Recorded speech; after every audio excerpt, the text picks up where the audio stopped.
In this video, we're going to be talking about Peto's paradox, or the lack of correlation between body size of an animal and its risk for cancer.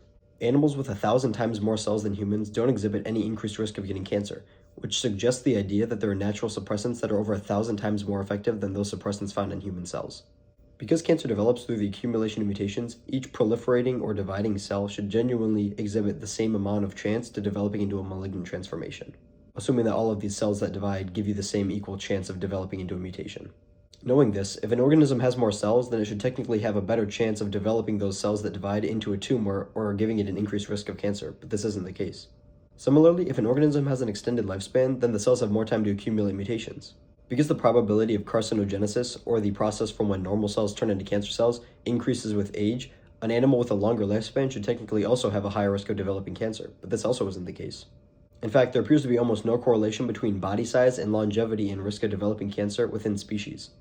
Cancer rates in multicellular organisms can vary by approximately twofold, while the size alone of mammals can vary by approximately 1,000,000-fold.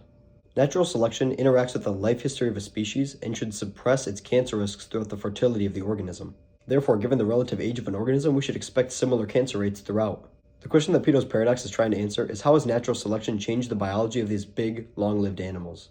Well, the exact functional relationship is actually unclear, and scientists are still trying to study why.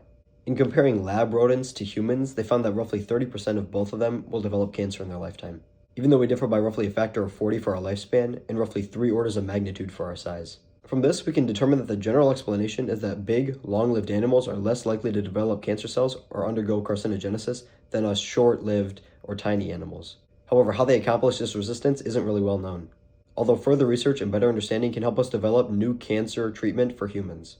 One of the reasons why Peto's paradox is pretty hard to answer is because cancer incidence in wild animals is not very well documented, which makes it pretty difficult to compare those wild animals with the cancer rates in humans. We can see that Peto's paradox is actually true in nature, because if blue whales were 1,000 times more likely to develop cancer than humans, they would get cancer and potentially die out before they're even likely to reproduce. So the mere existence of blue whales in society shows that these cancer suppressants are more likely to be active in big, large animals than they are in humans. That's Peto's paradox explained. Hopefully you learned something new. Feel free to read the entire article down in the description below. If you did enjoy, drop a like on the video and subscribe to the channel so you don't miss out on any future videos. I will see you all in the next one. Peace.